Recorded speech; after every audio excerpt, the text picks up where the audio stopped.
आज आपण बनवू पोळीचा चुरमा। त्यासाठी आपण इथे 2 पोळे घेतलेले।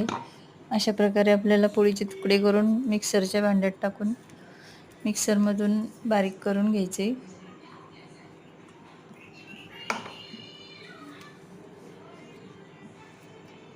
आणि त्यासाठी आपण एका बाजूला कांदा कापून ठेवलेला आहे, कोथिंबीर पण धुवून कापून ठेवलेली आहे,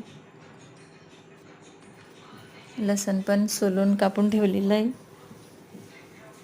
आणि आता आपण या शिळ्या पोळीचा चुरमा बनवून घेऊ।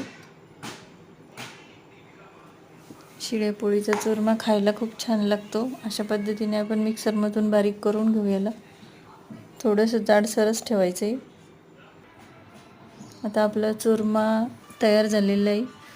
त्याला फोडणी देऊन घेऊ। कढईमध्ये टाकू तेल, जिरं मोहरी टाकायची अर्धा चमचा। त्याच्यानंतर टाकायचं कांदा लसूण चांगला फ्राय करून घ्यायचे।